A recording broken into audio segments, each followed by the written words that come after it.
विजयादशमी मनाओ, विजयादशमी मनाओ, विजयादशमी मनाओ, विजयादशमी मनाओ। ओम शांति।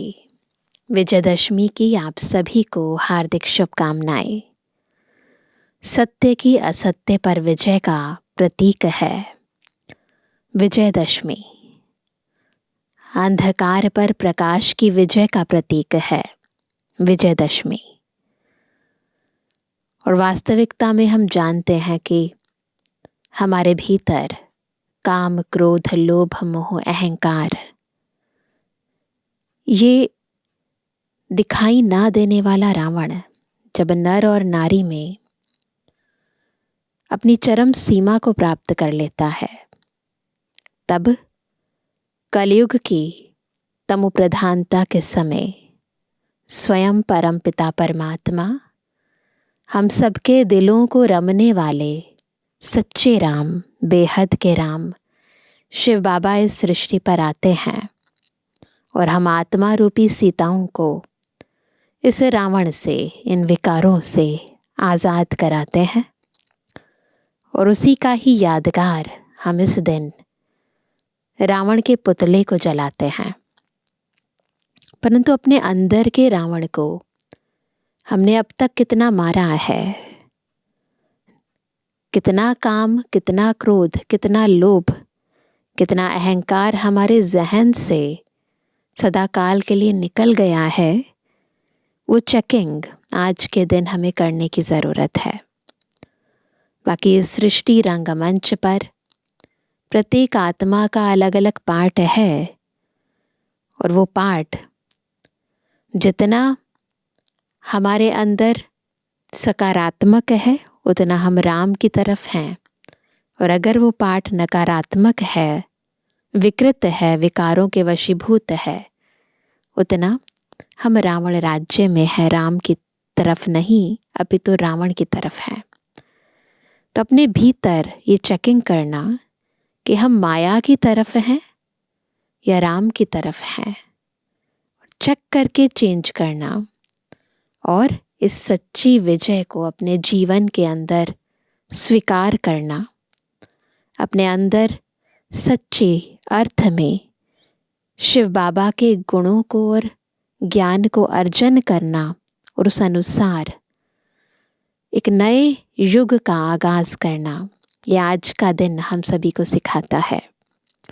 अभी हम सुनेंगे आज के बाबा के मधुर महावाक्य, जिसमें बाबा आज हमें हमारे भिन्न भिन्न रोल जो जन्म जन्मांतर से हमने अदा किए और इस सृष्टि रंगमंच पर प्रत्येक आत्मा के रोल, इन सब को देखते हुए कैसे मन को बिल्कुल निश्चिंत बनाना है, ड्रामा के पट्टे पर खड़े होकर बाबा की याद में मन बुद्धि को कैसे सशक्त बनाना है, वो विधि सिखा रहे हैं।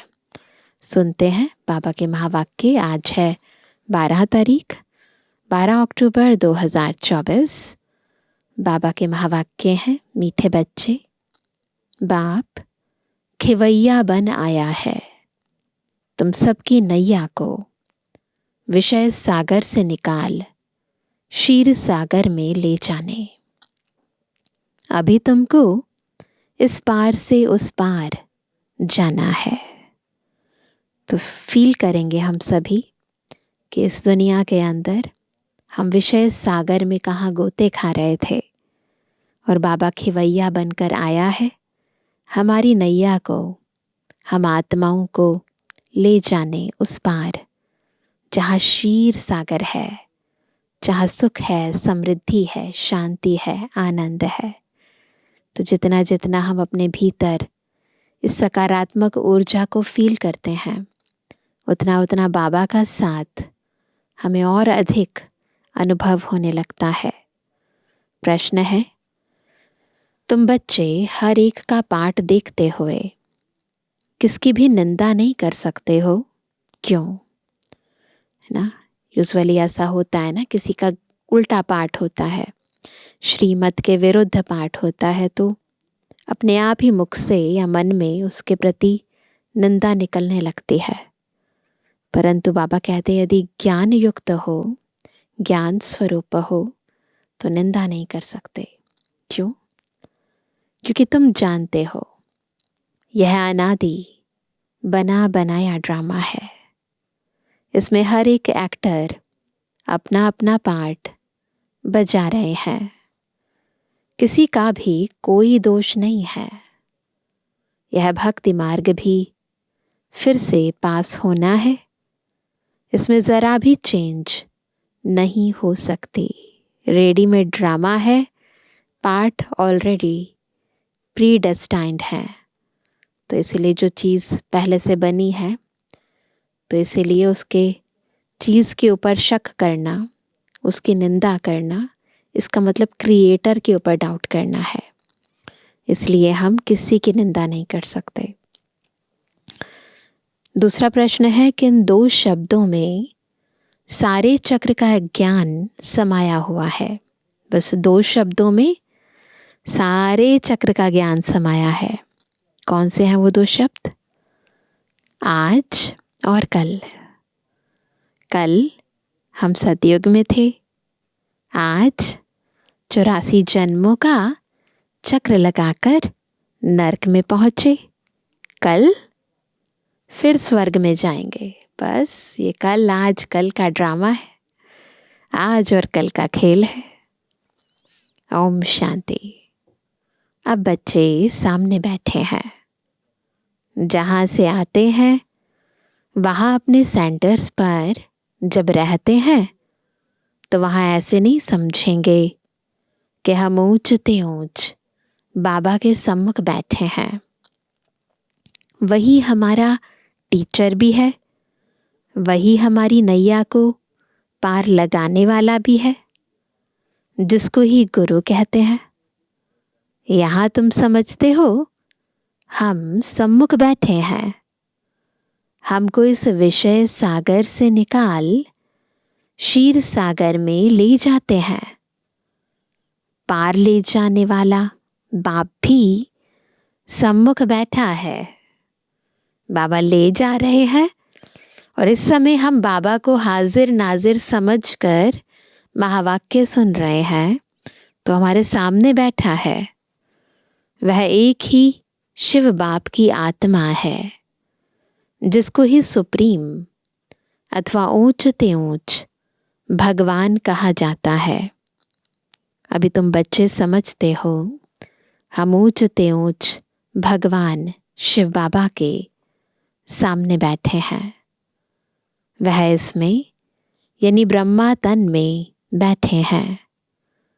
वह तुमको पार भी पहुंचाते हैं। उनको रथ भी जरूर चाहिए ना, नहीं तो श्रीमत कैसे दें? बिना रथ के श्रीमत कैसे देंगे? भगवान वाच है ना, तो बोलना है ना।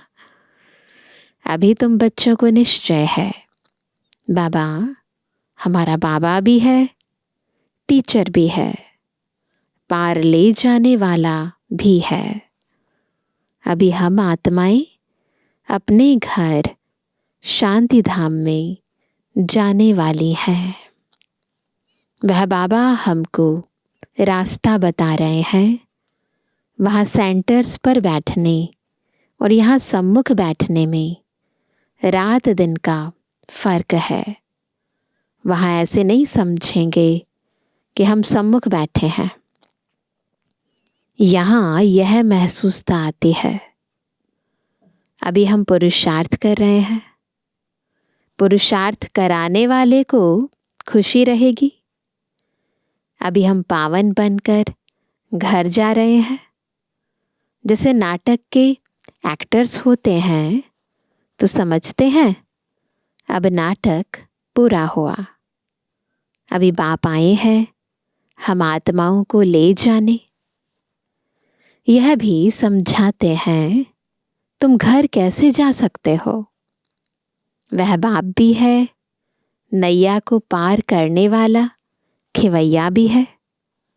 वह लोग भल गाते हैं परंतु समझते कुछ भी नहीं है कि नैया किसको कहा जाता है। गाते हैं ना नैया मेरी पार लगाओ, पर कौन सी नैया है? तो पता नहीं है क्या वह शरीर को ले जाएगा? नहीं ना, बाबा शरीर को तो लेकर नहीं जाएंगे। अभी तुम बच्चे जानते हो, हमारी आत्मा को पार ले जाते हैं। इस पार है कलयुग, उस पार है सतयुग। तो बाबा हम आत्माओं को उस पार ले जाते हैं। अभी आत्मा इस शरीर के साथ वैश्यालय में विषय वैतरणी नदी में पड़ी है। हम असल रहवासी शांति धाम के थे। हमको पार ले जाने वाला अर्थात घर ले जाने वाला बाप मिला है। तुम्हारी राजधानी थी जो माया रावण ने सारी छीन ली है। वह राजधानी फिर जरूर लेनी है। बेहद का बाप कहते हैं, बच्चों अब अपने घर को याद करो। वहां जाकर फिर क्षीर सागर में आना है। यहाँ है विष का सागर, वहाँ है क्षीर का सागर, और मूल वतन है शांति का सागर। तीनों धाम है। यह तो है दुख धाम। एक है शांति धाम, एक है सुख धाम, और ये दुनिया क्या है? दुख धाम। बाप समझाते हैं, मीठे मीठे बच्चों अपने को आत्मा समझ बाप को याद करो। कहने वाला कौन है? किस द्वारा कहते हैं? सारा दिन मीठे मीठे बच्चे कहते रहते हैं। अभी आत्मा पतित है, जिस कारण फिर शरीर भी ऐसा मिलेगा। आत्मा पतित है तो शरीर भी पतित मिलेगा। अभी तुम समझते हो, हम पक्के पक्के सोने के जेवर थे, यानी पवित्र थे। फिर खाद पड़ते पड़ते झूठे बन गए हैं। आत्मा में एलॉय मिक्स हो गई है, उसके अंदर विकार अंदर समा गए हैं। अब वह झूठ कैसे निकले? वो जो एलॉय आ गई है बॉडी कॉन्शियसनेस की, वो निकले कैसे? इसलिए यह याद की यात्रा की भट्ठी है। कैसे निकलेगी? जैसे सोने को अग्नि में डालते हैं तो प्योर हो जाता है, एलॉय निकल जाती है। वैसे हम क्या करेंगे? हम आत्माएं याद की भट्ठी में बैठेंगी। अग्नि में सोना पक्का होता है ना? बाप बार बार समझाते हैं, यह समझानी जो तुमको देता हूं, हर कल्प देता आया हूं। हमारा पाठ है, फिर 5000 वर्ष के बाद आकर कहता हूं कि बच्चे पावन बनो। सतयुग में भी तुम्हारी आत्मा पावन थी, शांति धाम में भी पावन आत्मा रहती है। वह तो है हमारा घर। कौन सा? शांति धाम। कितना स्वीट घर है, जहाँ जाने के लिए मनुष्य कितना माथा मारते हैं, बहुत है ना, बुद्धि लगाते हैं, ऐसा करें ऐसे करें। नहीं, बाप समझाते हैं अभी सबको जाना है, फिर पाठ बजाने के लिए आना है। यह तो बच्चों ने समझा है। बच्चे जब दुखी होते हैं तो कहते हैं, हे भगवान हमें अपने पास बुलाओ। कहते ना, हे भगवान मुझे ले जाओ, मैं बहुत तंग हो गई हूँ। हमको यहाँ दुख में क्यों छोड़ा है? जानते हैं बाप परम धाम में रहते हैं, अंदर से जानते हैं, बाहर से नहीं जानते हैं। तो कहते हैं, हे भगवान हमको परम धाम में बुलाओ। सतयुग में ऐसे नहीं कहेंगे, वहां तो सुख ही सुख है। यहाँ क्या है? अनेक दुख हैं। तब पुकारते हैं, क्या कहते हैं? हे भगवान। आत्मा को याद रहती है, परंतु भगवान को जानते बिल्कुल नहीं है। ये पता है आत्मा को अंदर से कि जब भी दुख होगा तो भगवान हमें सुखी बनाएगा, तो इसलिए उसको बार बार याद करती है। परंतु एग्जैक्टली भगवान है कौन, कैसे आते हैं, क्या करते हैं, वो नहीं जानते। अभी तुम बच्चों को बाप का परिचय मिला है। बाप रहते ही हैं परम धाम में, घर को ही याद करते हैं। ऐसे कभी नहीं कहेंगे राजधानी में बुलाओ, राजधानी के लिए कभी नहीं कहेंगे। बाप तो राजधानी में रहते भी नहीं, वह रहते ही हैं शांति धाम में। बाबा तो सतयुग में आते ही नहीं, सब शांति मांगते हैं। परम धाम में भगवान के पास तो जरूर शांति होगी। जिसको मुक्ति धाम कहा जाता है वह है आत्माओं के रहने का स्थान, जहाँ से आत्माएं आती हैं। सतयुग को घर नहीं कहेंगे, वह है राजधानी। अब तुम कहाँ कहाँ से आए हो? मधुबन में अलग अलग राज्यों से, अलग अलग देशों से भी आते हैं। यहाँ आकर सम्मुख बैठे हो। बाप बच्चे बच्चे कह बात करते हैं। बाप के रूप में बच्चे बच्चे भी कहते हैं। फिर टीचर बन सृष्टि के आदि मध्य अंत का राज अथवा हिस्ट्री, ज्योग्राफी समझाते हैं।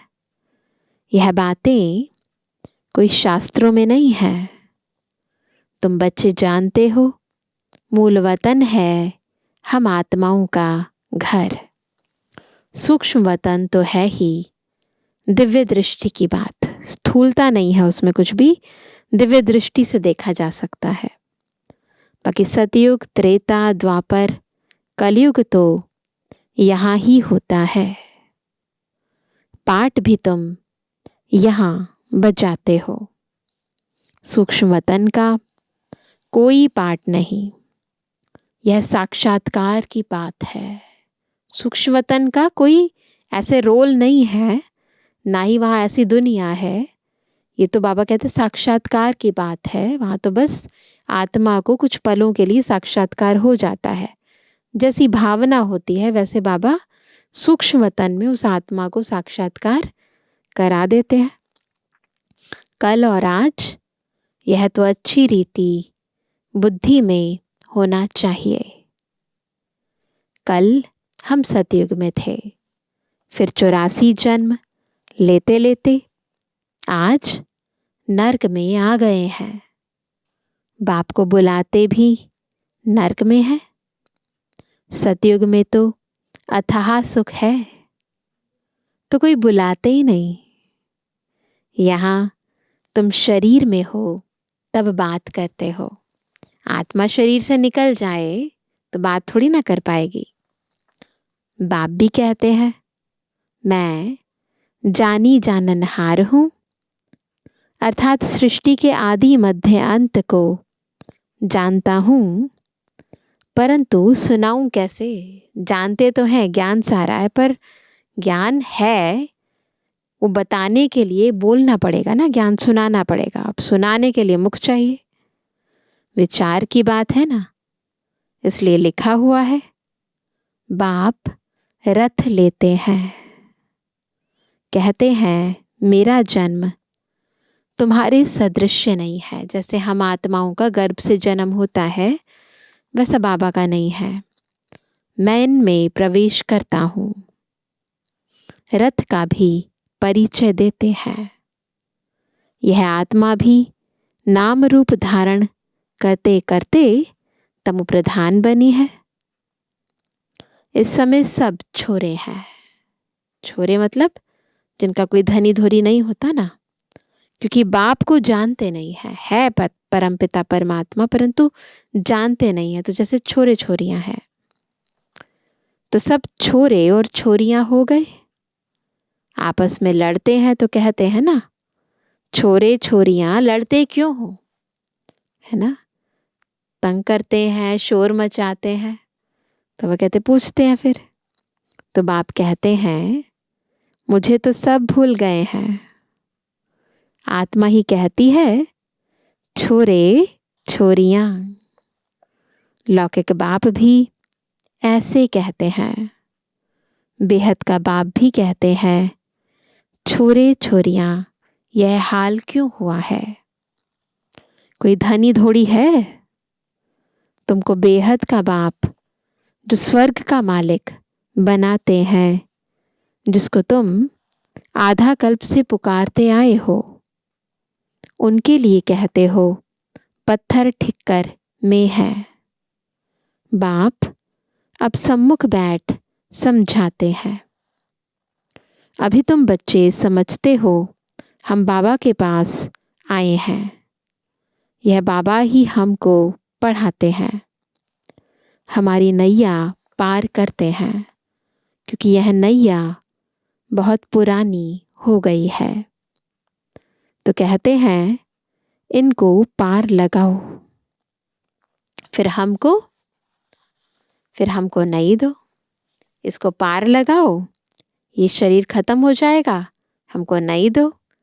पुरानी नैया खौफनाक होती है, डर रहता है ना डूबी ना जाए, कहाँ रास्ते में टूट पड़े, एक्सीडेंट हो जाए। शरीर का यही तो हाल है। तो तुम कहते हो हमारी नैया पुरानी हो गई है, ये जो बॉडी है हमारी पुरानी हो गई है, अब हमें नहीं दो। इनको वस्त्र भी कहते हैं। ये शरीर आत्मा का वस्त्र है और नैया भी कहते हैं। बच्चे कहते बाबा हमको तो ऐसे यानी लक्ष्मी नारायण वस्त्र चाहिए। जो लक्ष्मी नारायण का चित्र दिखाते हैं ना, तो देह है ना, तो हम कहते हैं बाबा हमें ऐसा चाहिए, ऐसा बनना है, ये वाले वस्त्र चाहिए। बाप कहते हैं मीठे मीठे बच्चों, स्वर्गवासी बनने चाहते हो। हर 5000 वर्ष बाद तुम्हारे यह कपड़े पुराने होते हैं, फिर नया देता हूँ। यह है आसुरी चोला। आत्मा भी आसुरी है। मनुष्य गरीब होगा तो कपड़े भी गरीबी के पहनेंगे। साहूकार होगा तो कपड़े भी साहूकारी के पहनेंगे। यह बातें अभी तुम जानते हो। यहाँ तुमको नशा चढ़ता है। हम किसके सामने बैठे हैं? सेंटर्स पर बैठते हो तो वहाँ तुमको यह भासना नहीं आएगी। अभी भले बाबा बाप दादा दोनों अव्यक्त हैं, लेकिन फिर भी जब मधुबन में आते हैं तो बिल्कुल ऐसी भासना आती है जैसे साकार रूप में बाबा हमारी पालना कर रहे हैं। तो वह कहते वहाँ ऐसी भासना नहीं आएगी। यहाँ सम्मुख होने से खुशी होती है, क्योंकि बाप डायरेक्ट बैठ समझाते हैं। वहाँ कोई समझाएगा तो बुद्धि योग कहाँ कहाँ भागता रहेगा। कहते हैं ना गोरख धंधे में फंसे रहते हैं, फुर्सत कहाँ मिलती है। मैं तुमको समझा रहा हूँ, तुम भी समझते हो। बाबा इस मुख द्वारा हमको समझाते हैं। इस मुख की भी कितनी महिमा है। गौमुख कहते हैं ना, तो ब्रह्मा मुख की भी बहुत महिमा है, जिस मुख से भगवानुवाच होता है। गौमुख से अमृत पीने के लिए कहाँ कहाँ जाकर धक्के खाते हैं, कितनी मेहनत से जाते हैं। सीढ़ियाँ इतनी ज़्यादा होती हैं, तो इसीलिए बाबा कहते कितनी मेहनत से जाते हैं। मनुष्य समझते ही नहीं है कि यह गौमुख क्या है। वास्तव में कौन है गाय और किसका मुख है। कितने बड़े समझदार मनुष्य वहाँ जाते हैं। इसमें फ़ायदा क्या? गौमुख में जाते हैं पर तो फ़ायदा क्या है? और ही टाइम वेस्ट होता है। बाबा कहते हैं यह सूर्यास्त आदि क्या देखेंगे। माउंट पर आते हैं ना, तो गौमुख में जाते हैं और सनसेट पॉइंट पे जाते हैं, तो वह कहते हैं कि वो सब क्या देखेंगे। फ़ायदा तो इनमें कुछ नहीं, फायदा होता ही है पढ़ाई से। गीता में पढ़ाई है ना, गीता में कोई भी हठयोग आदि की बात नहीं, उसमें तो राजयोग है। तुम आते भी हो, किस लिए आते हैं? राजाई लेने के लिए। तुम जानते हो इस आसुरी दुनिया में तो कितने लड़ाई झगड़े आदि हैं। बाबा तो हमको योग बल से पावन बनाए विश्व का मालिक बना देते हैं।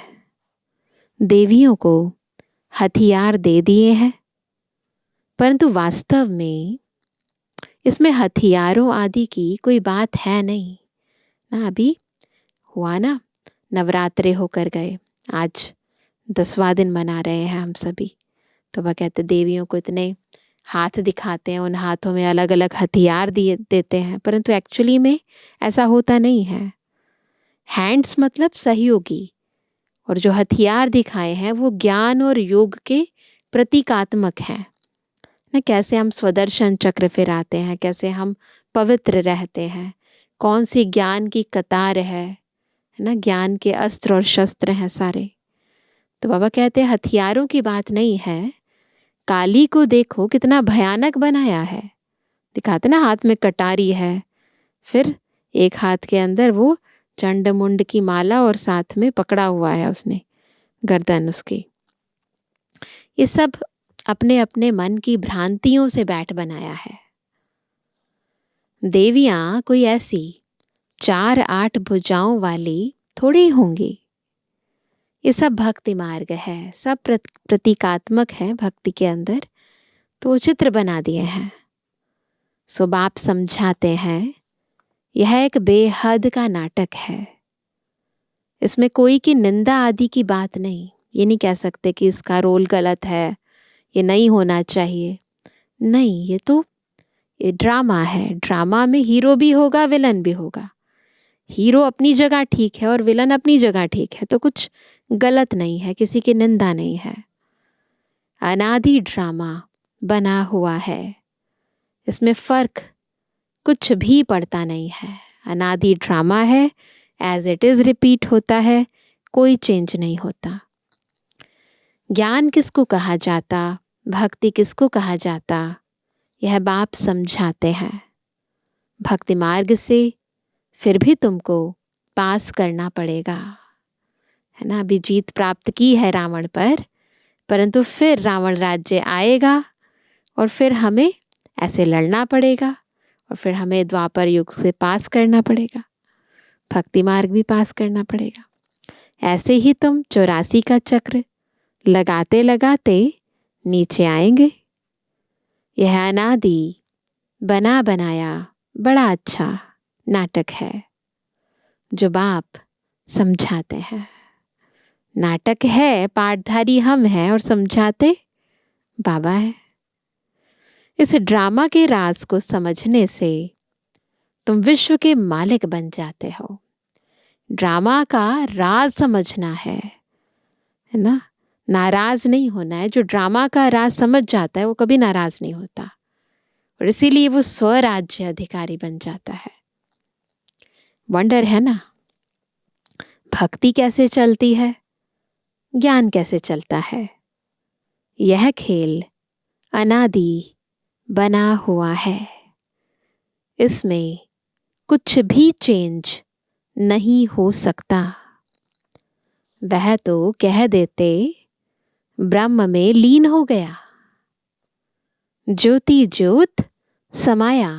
उनके गुरुजी शरीर छोड़ते हैं दूसरे धर्मों के, तो कहते हैं क्या हुआ, ब्रह्म में लीन हो गए या ज्योति ज्योत समा गए। यह संकल्प की दुनिया है। जिसको जो आता है वह कहते रहते हैं। यह तो बना बनाया खेल है। मनुष्य बायोस्कोप देख कर आते हैं, जाते हैं ना मूवी देखने थिएटर पर, क्या उसको संकल्प का खेल कहेंगे? बाप बैठ समझाते हैं, बच्चे यह बेहद का नाटक है जो हूबहू रिपीट होगा। बाप ही आकर यह नॉलेज देते हैं। हमें थोड़ा ना पता था कि ये बेहद का नाटक है जो एज इट इज़ रिपीट हो रहा है, तो बाबा ने आकर ज्ञान दिया हमें। क्यों? क्योंकि वह नॉलेजफुल है। मनुष्य सृष्टि का बीज रूप है, चैतन्य है, उनको ही सारी नॉलेज है। मनुष्य ने तो क्या कर दिया है? मनुष्यों ने तो लाखों वर्ष आयु दिखा दी है। बाप कहते हैं इतनी आयु थोड़ी हो सकती है। बायोस्कोप लाखों वर्ष का हो तो कोई की बुद्धि में बैठ नहीं सके।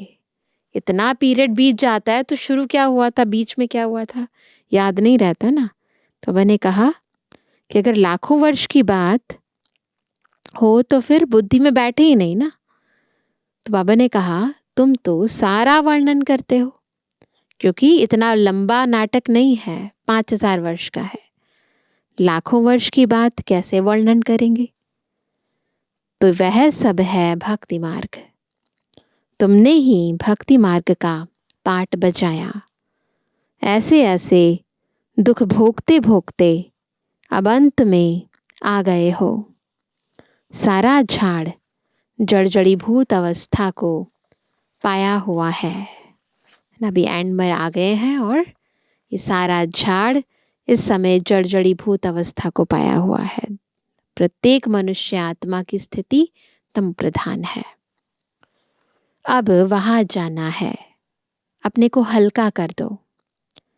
इसने भी हल्का कर दिया ना, तो सब बंधन टूट जाए। बस बाबा को सौंप दो सब कुछ। नहीं तो बच्चे, धन, कारखाने, ग्राहक, राजे, रजवाड़े आदि याद आते रहेंगे। तो इसलिए सब बाबा के हवाले कर दो। धंधा ही छोड़ दिया तो फिर याद क्यों आएंगे? ना रहेगा धंधा, ना याद रहेंगे ग्राहक, ना नफा नुकसान याद करेंगे। तो बाबा कहते हैं यहाँ तो सब कुछ भूलना है। इनको भूल अपने घर और राजधानी को याद करना है। शांति धाम और सुख धाम को याद करना है। शांति धाम से फिर हमको यहाँ आना पड़े। बाप कहते हैं मुझे याद करो। इनको ही योग अग्नि कहा जाता है। यह राजयोग है ना। तुम राज ऋषि हो। ऋषि पवित्र को कहा जाता है। तुम पवित्र बनते हो राजाई के लिए। किस लिए हम पवित्र बनते हैं?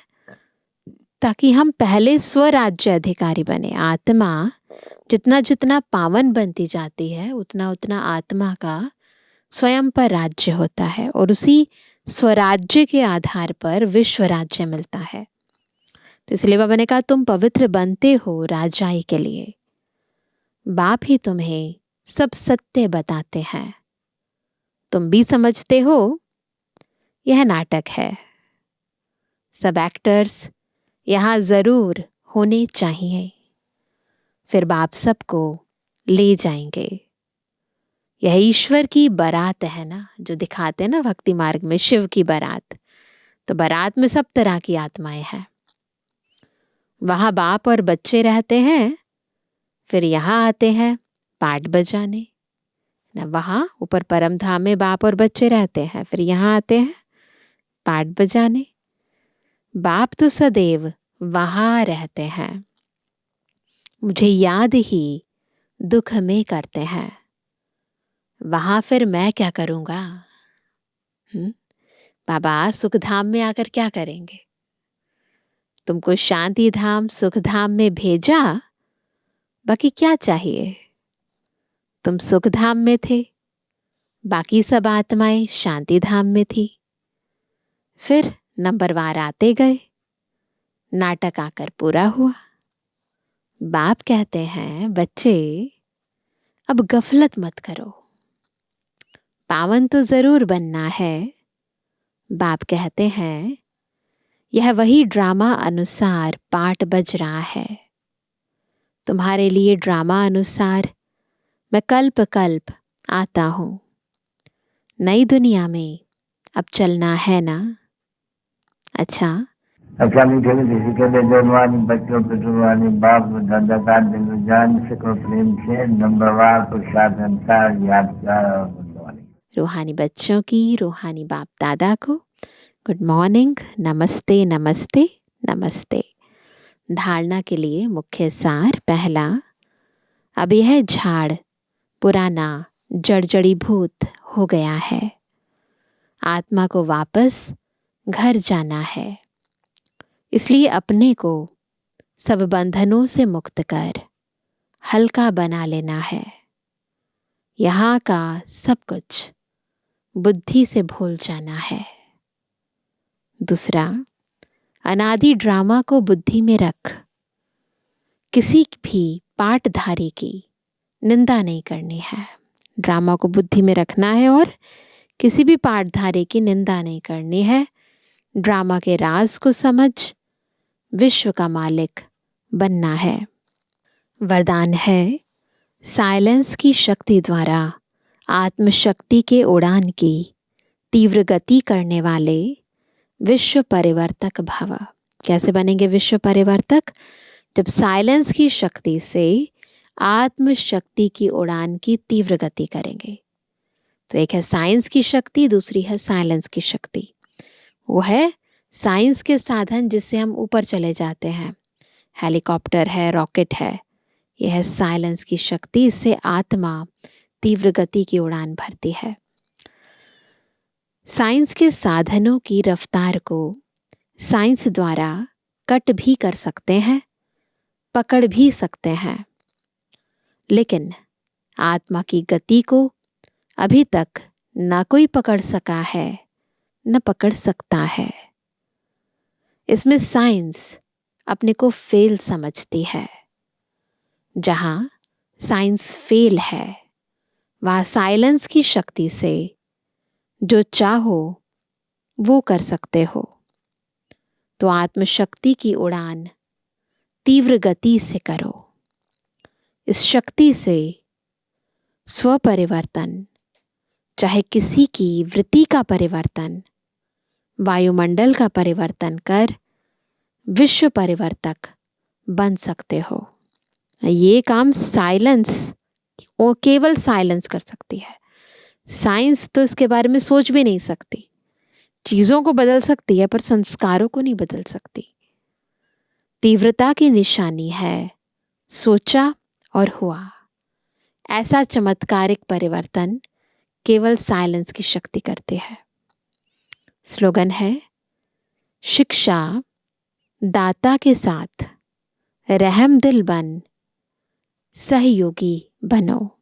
शिक्षा तो हम देते हैं, शिक्षादाता बनना है, परंतु उसके साथ साथ सामने वाले पर रहम भी खाना है। तो इसलिए बाबा हमेशा कहते हैं, क्षमा और शिक्षा दोनों जब साथ साथ होंगे ना, तब जब आत्माओं को सहयोग मिलेगा तो वो परिवर्तन होंगे।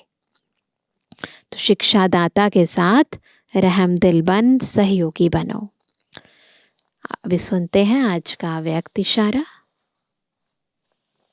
एक दो के स्नेही तब बनेंगे जबकि संस्कारों और संकल्पों को एक दो से मिलाएंगे। लेकिन ध्यान रहे, आपकी स्थिति स्तुति के आधार पर नहीं हो।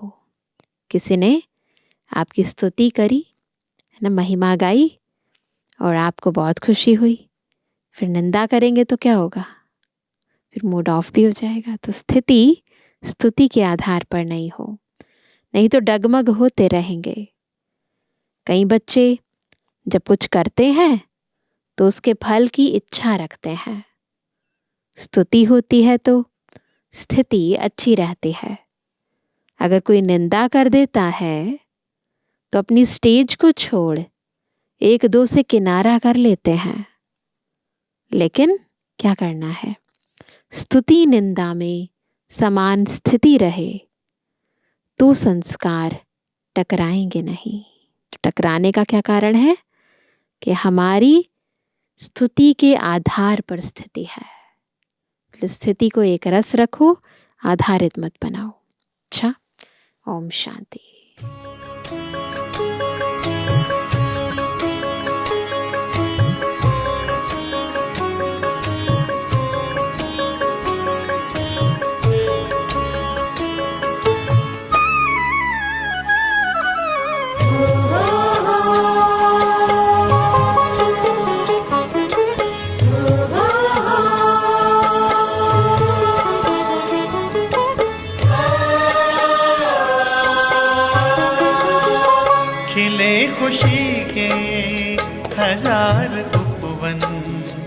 हमारी राहों में, हमारी राहों में खिले खुशी के हजार उपवन, हमारी राहों में, हमारी राहों में आन बसे प्यारे प्रभु जब से इन निगाहों में, हमारी राहों में आन बसे प्यारे प्रभु जब से इन निगाहों में, हमारी राहों में खिले खुशी के हजार उपवन, हमारी राहों में, हमारी राहों में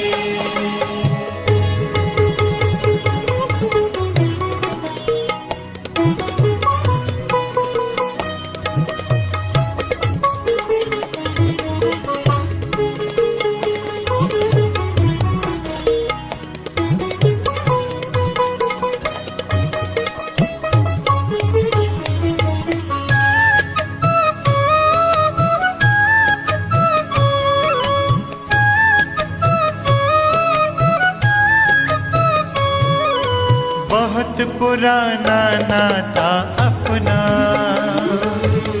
फिर भी लगता नया नया, बहुत पुराना नाता अपना, फिर भी लगता नया नया, ऐ रूहानी जादूगर तो हमें बता दे किया है क्या, है रूहानी जादूगर तो हमें बता दे किया है क्या, हुई मेरी खुशहाल जिंदगी प्रभु पनाहों में, हमारी राहों में ओ हुई मेरी खुशहाल जिंदगी प्रभु पनाहों में, हमारी राहों में खिले खुशी के हजार उपवन, हमारी राहों में, हमारी राहों में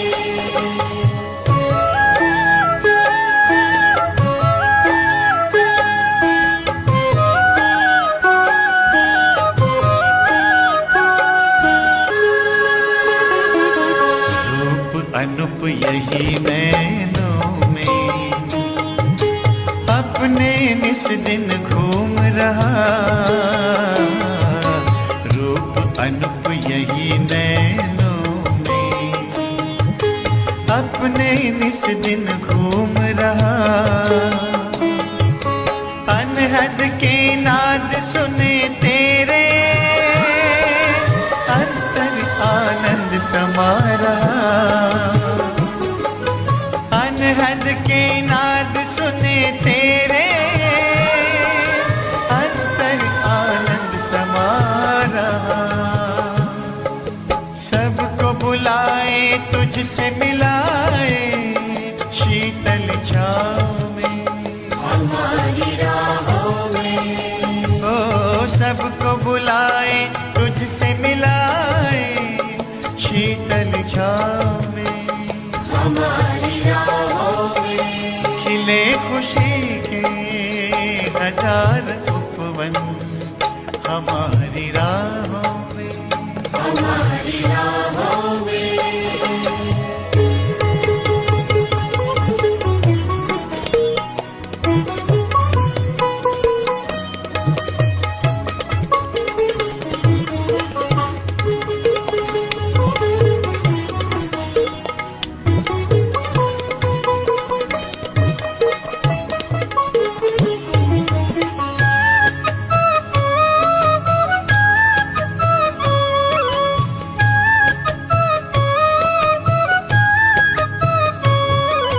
गहने गुणों के हम पहने,